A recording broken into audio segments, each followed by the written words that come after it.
mesdames et messieurs, nouvelle direction, nouvel horizon, fii rek la ok le meilleur du hip hop galsen nii rek lañ koy defee di may loxo ñi nga xamante ne ay doomu réew lañu nekk à l'extérieur di def affaire yu nice xam nga dellu si fii di jéem a lancer seen promo avec un grand monsieur sur ce plateau aujourd'hui pour la première fois, Nigga Mass, ok.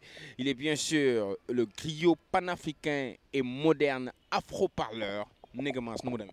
Et je fais une salutation aussi à tout le peuple sénégalais pour leur dire que le griot panafricain Nigga Mass est de retour au Sénégal. Alors, si tu devais qualifier le genre de musique que tu fais, ce serait quoi?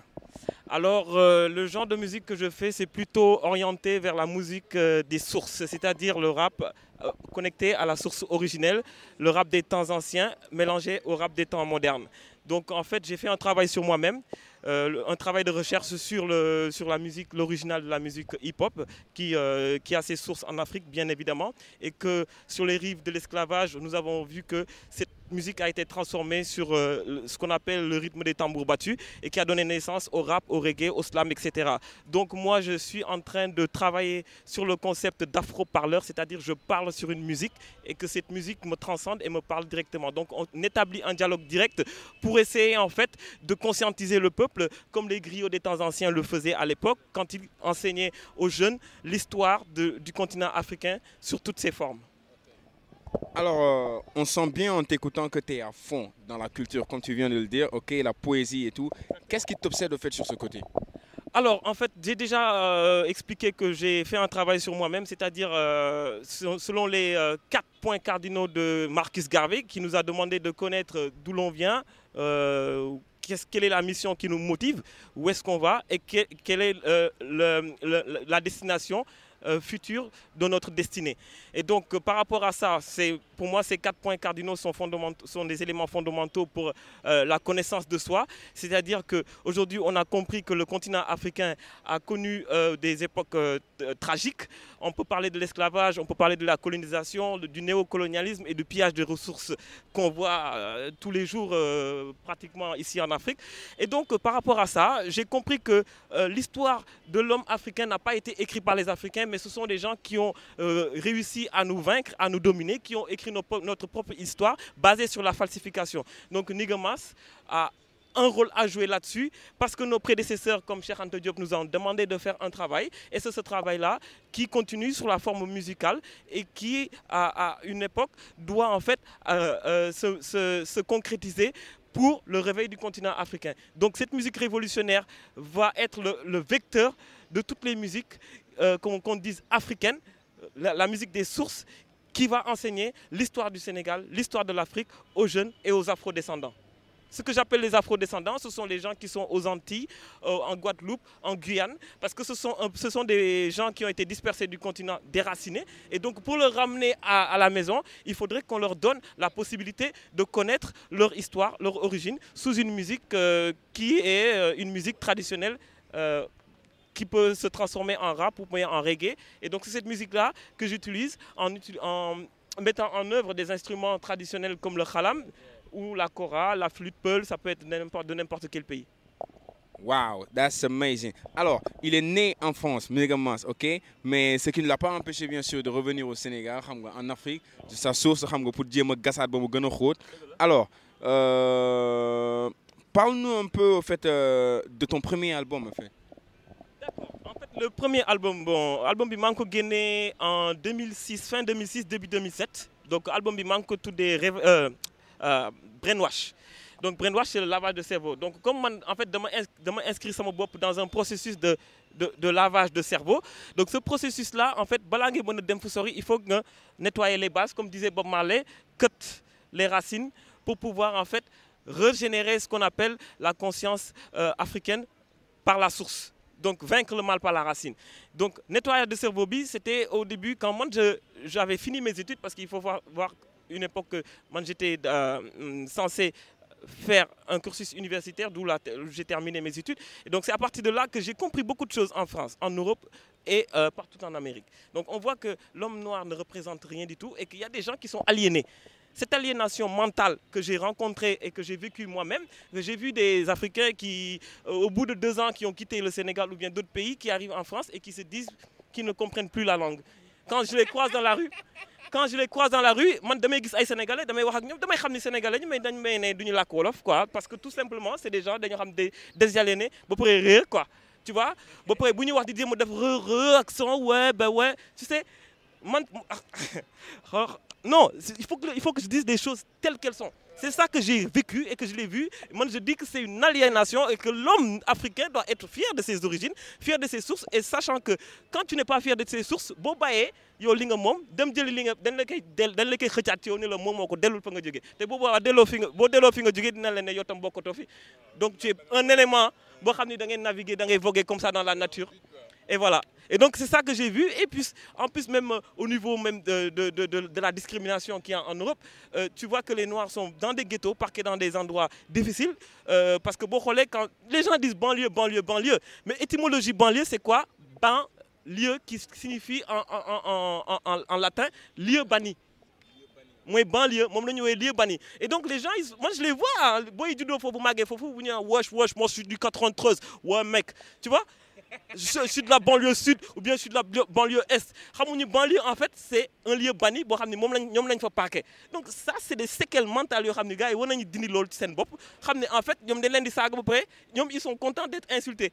Tu vois ça c'est des éléments yoo xam ne ñun war nañ ci liggéey quoi. C'est comme si tu vas au States ba pare am ñoo xam ne dañ leen di wooyee nigga finalement ñu jël nigga bi di ko wooyee seen bopp di ko valoriser mais par contre avec eux c'est un peu différent parce que nigga bi bon en fait dañ koy wooyee seen bopp di ko valoriser ils l'ont accepté et ils l'ont valorisé d'une certaine façon mais boo ko sequl ak ñoom nga wooyee leen ko t'as un sérieux problème. Mais aussi côté boobu sax war naa ci réew parce que man xam nga tu sais que je me suis appelé nigga mais nigga bi dama changé orthographe bi t'as vu j'ai mis N-E-E-G-A parce que tout simplement nigga bi en fait xam nga dafa am péjoration racialiste qui est derrière. Et donc quand tu vois que nigga à l'époque on dit nègre péjoratif, mais quand on fait des recherches poussées, on sait que en fait le mot nègre et nigga ça vient d'une source africaine. Moom la gars yi jël sàcc ko parce que quand tu regardes l'Égypte antique, on les appelait les Négussous ou bien les Négustes. Tout ça c'est en fait la dérivée bu ñu indi nigga bi nga xam ne moom la américain yi andi ko tourné ko def ko sens péjoratif mais dans le sens originel peut-être ce que les Américains ont compris que ce n'est pas une tournure raciste dans le sens où tu te connectes à la source mais c'est une tournure raciste parce que du moment où les Européens te qualifient de nègre étant un sous-homme là ça pose problème. Donc en fait là aussi il faut que ñu jéem a revaloriser ñooy kan wane ni en fait que ñun on était à la base des langues, on était à la base des civilisations et c'est c'est ce message-là qu'on doit propager et divulguer partout dans le monde pour qu'on soit aussi fiers de ce que nous sommes. C'est ça le message. Alors ce qui explique exactement brainwash, ok mooy raxasaat cerveau yi xam nga delloo gars yi fi nga xamante ne foofu la ñu moom et ça se passe dans Up TV ok Nigga Mass all the way from Paris from France you know mi dellu si waat fii sur la terre. Alors c'est quoi la différence entre Revelation et Brainwash? Revelation c'est le deuxième album sorti en 2011 n'est-ce pas? 2011. Voilà, est-ce que tu peux nous en parler? C'est quoi la différence entre les deux albums? Alors la différence c'est que dans un premier temps la différence elle est déjà au niveau des sonorités, au niveau des textes et au niveau du concept. Ce sont les 3 points fondamentaux yoo xam ni j'ai travaillé plus. J'ai travaillé plus par rapport au premier album parce que je me suis rendu compte que en fait j'avais utilisé les instrus yoo xam ni bon c'est des trucs yoo xam ni c'est du déjà entendu quoi. Et donc pour atteindre certaines personnes il fallait que je change de style tout en restant moi-même. C'est-à-dire j'ai apporté un univers musical qui est riche. Le deuxième album, j'ai apporté ce qu'on appelle le khalam. Khalam, pratiquement, on l'entend dans 8 morceaux sur 15. J'ai apporté la flûte peul, j'ai apporté la kora, j'ai apporté les djum djum, petit tama, double na ko ci.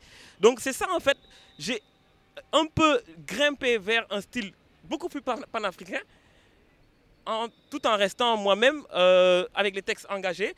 J'ai mûri ce qu'on appelle le concept parce que quand on touche vers le panafricanisme, il y a des sujets yoo xam ne war nañ ko laal lu mel ni ay nouvel ordre mondial, tout ce qui est Illuminati, franc-maçon, tout ça là, laal naa leen bu baax a baax.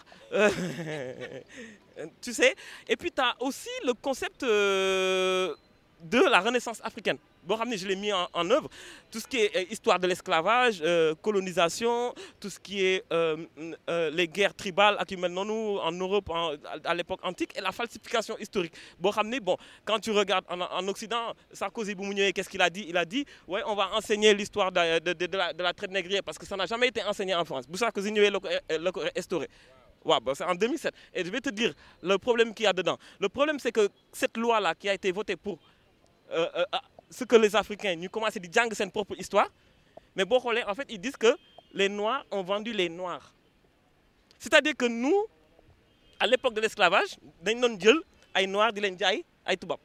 C'est l'histoire. C'est-à-dire qu'ils n'ont pas parlé des bateaux négriers, ils ne parlent pas de ce qu'on appelle les razzias, ils ne parlent pas des résistances qu'il y a eu en Afrique, parce qu'il y a eu beaucoup de résistance ici. Nous, on a appris ça ici. Heureusement, c'est ça qui fait la force d'être ici au Sénégal et avant de partir là-bas. Parce que c'est source quoi. Et donc, il y a une série de falsifications dans les documents des enfants. Il y a des jungles comme quoi que, en fait, nous étions les traites. Donc, il y avait un commerce. Mon damay dem sen émission TV du ma def 5 minutes ñu dakh ma parce que tout simplement dama len di wax ay wax yu leer nañ hein di len wax ni sen falsification historique bi nous on a des documents ñom amuñu document dañuy wax noonu ñun nañu dem gëstu xol le fond du problème où est-ce qu'il se trouve après ils sont bloqués parce que je leur dis vous dites que nous avons vendu ana appel d'offre bi xam nga bu amé commerce da ngay def appel d'offre ana appel d'offre gisuma appel d'offre quand ils ont pourquoi bu ñu ñëw dañuy né dañuy commerce boy def commerce est-ce que da ngay ñëw ak ay canons ils sont venus avec des canons. Ils ont fait commerce, ils ont dit bombarder. Ça ne tient pas la route. Ça ne tient pas. Ouais, ça tient pas. Et ça, la révélation. Alors, dans cette deuxième opus, nous avons Sekouba Bambino, Manu Dibango, Kassa, Sergent Garcia, avec de grands noms de la musique afro-africaine. Comment s'est passée la rencontre avec ces artistes-là? Parce que bon, ce n'est pas des artistes qu'on voit en fusion de tous les jours, ni avec n'importe qui d'ailleurs. D'accord. En fait, je vais commencer d'abord par le commencement. En 2009, j'ai gagné un prix à Paris. Un prix, un concours, un concert qu'on appelle Fofo Tremplin. Il y avait 26 groupes, donc je suis sorti 4e. Tu vois?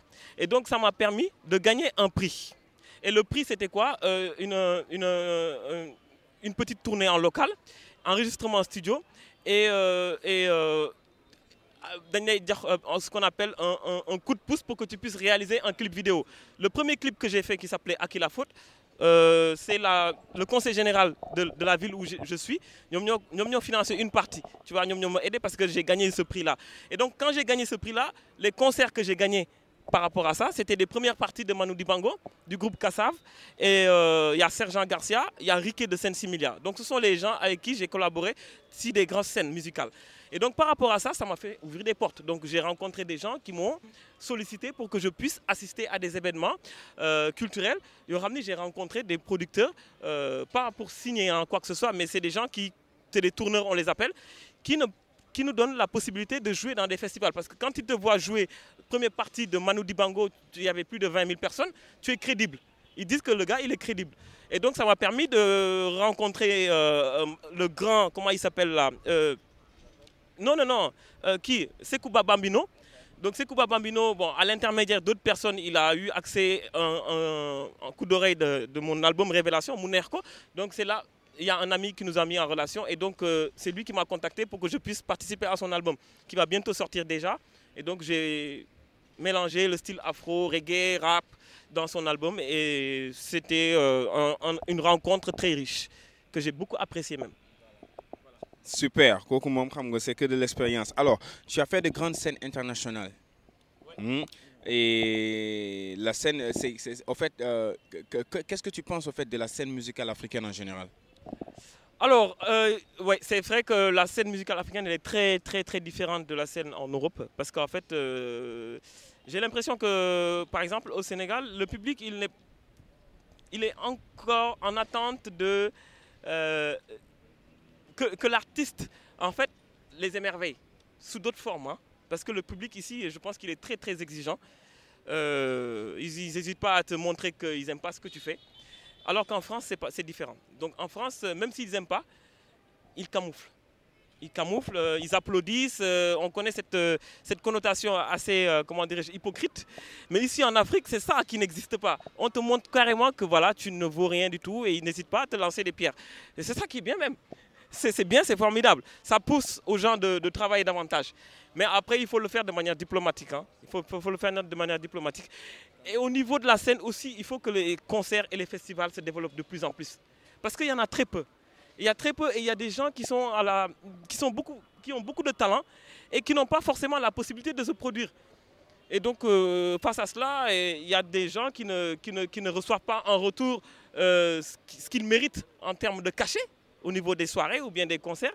Ils ne reçoivent pas aussi ce qu'on appelle l'éthique de l'artiste. On ne donne pas en fait une grande valeur à l'artiste. Et c'est ça qu'il faut travailler et qu'il faut remettre en cause et mettre en avant. On le dit tous les jours, mais après, nous, on fait la révolution dans la musique. On va descendre dans la rue, on va faire la révolution pour le non. Petit festival, on va leur imposer par la force. Comme il y en a marre, voilà. Non, mais c'est ça qu'il faut. Aujourd'hui, l'Afrique, génération bu bees bi nelaw bi jeex na dañuy jóg xeex ak gars yi. C'est ça qu'il faut. jeex na. Et ça se passe dans Up TV, ok, nouvelle direction, nouvel horizon, Nigga Mass, léegi ñu xool live bi. C'était où? C'était à Paris, donc c'est un concert qu'on a organisé avec un partenariat de Sendev. Sendev, c'est une association qui est en France et qui fait beaucoup de choses. Moi, quand je vois des gens qui se mobilisent pour le Sénégal, je suis toujours présent. Et donc par rapport à ça, Sendev, c'est une association qui collecte des matériels par des dons des gens qui cotisent et qui, là, ils ont construit par exemple une salle de classe. Dans la banlieue de Dakar. Ils construisent des choses, des hôpitaux, des dispensaires, ils aident les enfants à se scolariser. Et donc ce sont des comment dirais-je, des fonds qu'on récolte après chaque concert et qu'on envoie au Sénégal. Et donc j'étais l'invité spécial de ce concert-là. Et voilà, c'est un concert que j'ai bien apprécié. Et les fruits de ce concert, Inch'Allah, on les verra concrètement ici de manière précise. Quand nous avons un concert, nous avons Nigga Mass bien sûr avec ses invités, live and direct straight from the project, right? Up TV, nouvelle direction, nouvel horizon. Nous allons nous ñëwaat léegi. Yes, I. Okay.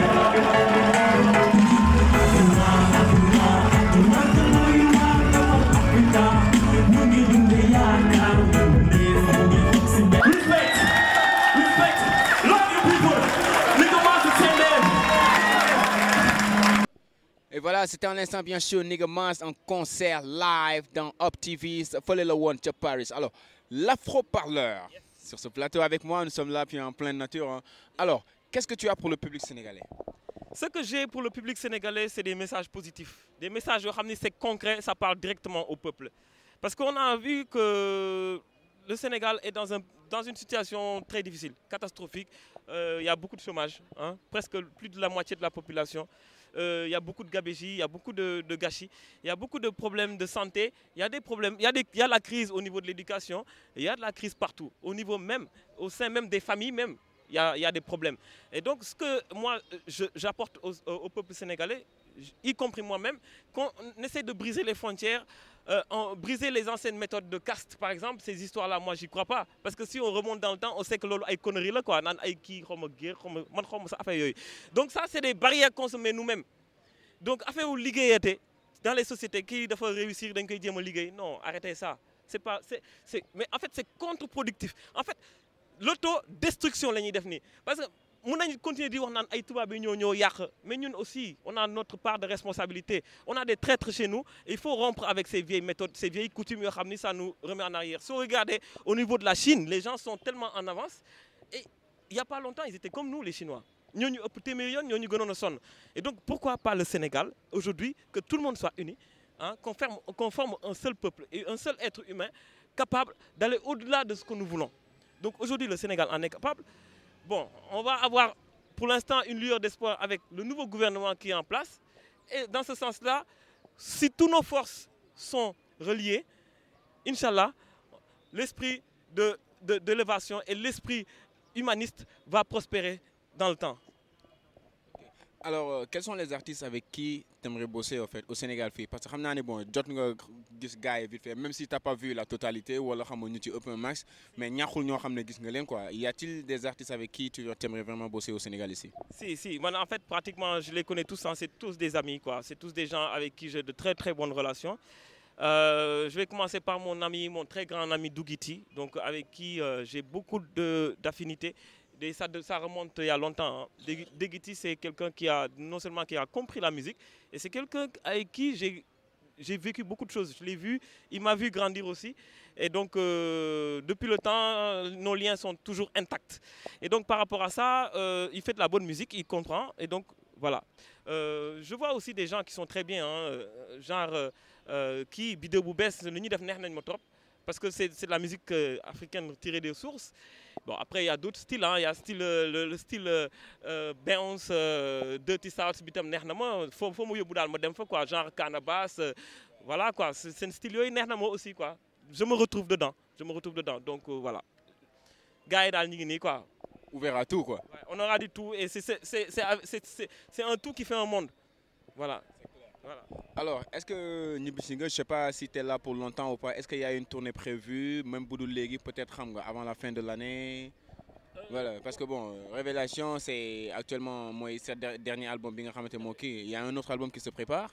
Pour l'instant, bon, album, même si je préparé, ça ne sera pas pour maintenant, parce que je prends du temps pour faire un album, parce que Révélation, par exemple, ça m'a pris 3 ans. Bon, là, j'ai commencé à écrire le prochain concept, mais quand j'écris un concept d'album, je fais un travail très difficile. Quoi. Je fais des recherches, je me ressource. Tu vois, il y a plein de choses que je fais. Donc, l'album Révélation dans mon actualité pour l'instant. Donc, je continue à briser les frontières.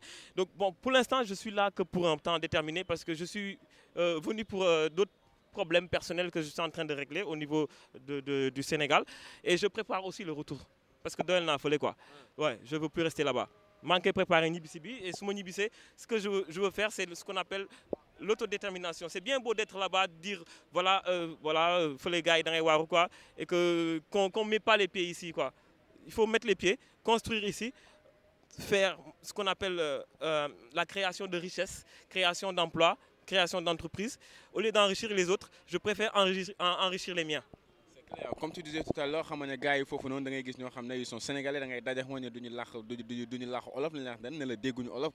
alors, quel conseil as-tu pour les artistes qui ont l'opportunité de revenir en Afrique, qui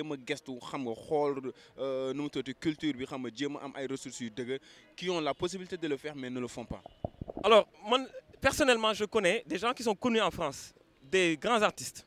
Mais en fait, ils me respectent. Parce qu'ils savent que je suis tellement différent d'eux et ils savent que aussi, je suis très, très rattaché à l'Afrique. Mais eux, ils ne sont pas rattachés à l'Afrique. Qu'est-ce qu'ils vont te dire? Ils vont te dire, mes gars, essaye de faire quelque chose pour le Sénégal. J'y tiens. Et qu'est-ce qu'ils me disent? Oh là, c'est le bled là-bas. Ouais, il y a quoi? Est-ce qu'il y a des voitures là-bas même? Des Sénégalais qui ont des judo fofu, dof bok, kendulen khamé. Tu vois? Comment tu peux discuter avec des gens comme ça? Le gars qui roule avec des 4x4 là-bas, le gars qui roule avec qui toutes les semaines, le gars il te claque facilement 10 000 euros quoi. Gars qui sont sortis du lot, ils te disent, moi j'ai rien à faire en Afrique. En Afrique, tu veux qu'on me maraboute ou quoi? Up TV, nouvelle direction, nouvel horizon, ok, beaucoup de révélations avec notre ami Nigga Mass, ok, depuis la France, ok, dellu si fii Sénégal am pour jàngal ñu affaire yu bëri nga xamante ne gars yi xam nañ ko mais peut-être que dañ koy sous-estimer wala gars yi mën nañ ko wax mais ñemewuñu ko wala li nga xamante ne dañ ko war a joxoñte duñ ko def, alright, nii rek lay demee, ok, Nigga Mass. Alors, est-ce qu'il y a-t-il une chose que tu aimerais que tout le monde sache sur toi qu'ils ne savent pas encore?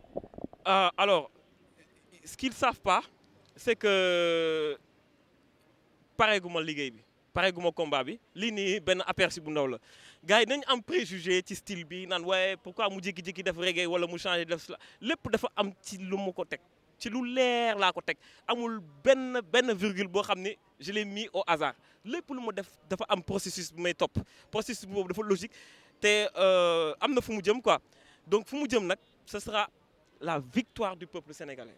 Victoire boobu nag la ñuy préparer la victoire de l'Afrique face aux dominations impérialistes. Et je leur dis quelque chose.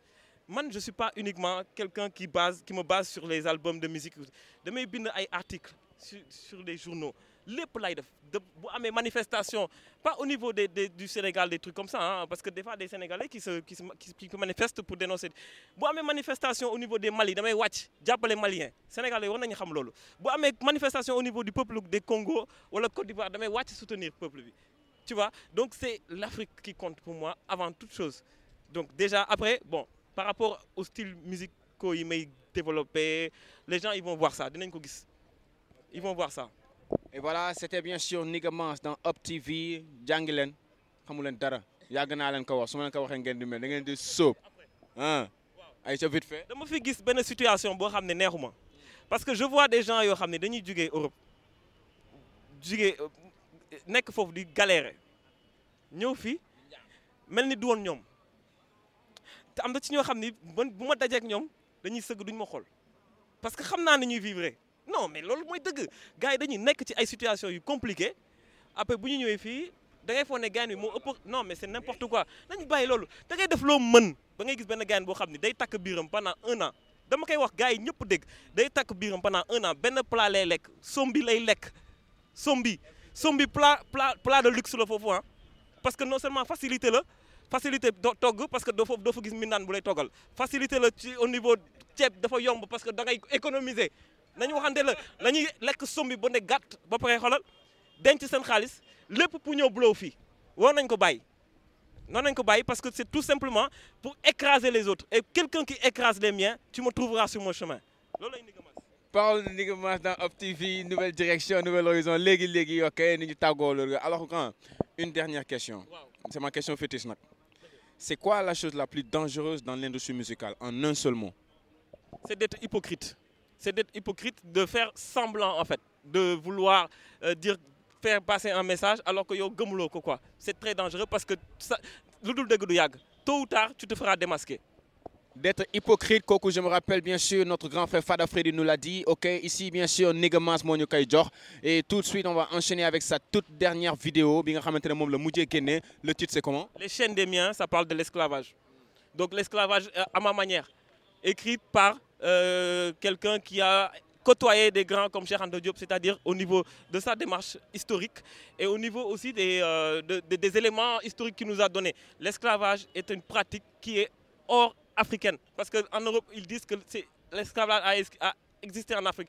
Mais esclavage, c'est un mot qui a été inventé par un blanc qui a dit que l'esclavage vient du mot slave. Et slave, ce sont des peuples européens qui prenaient leurs propres frères et les réduire en esclavage, réduction en biens cheptels. Nous ne étions pas des biens cheptels. Nous, en Afrique, on a connu ce qu'on appelle un système de dépendance au niveau des rois et de leurs disciples. Ce sont des gens qui chantaient la louange des rois. Parfois, ils travaillaient pour le roi, mais ils n'étaient pas soumis à un code de soumission, à un code où on doit les écraser. Donc ça, c'est un message pour que les gens continuent à croire que nous avions une histoire ancienne qui est tirée de la profonde richesse d'Afrique. Non mais grand respect, kii moom damay simi chapeau quoi. Non sérieux, respect. Ok, ñu xool vidéo boobu léegi. Ok, on revient après dans Up TV, nouvelle direction, nouvel horizon. Merci encore notre ami Nigga Mass et à la prochaine. Aïe.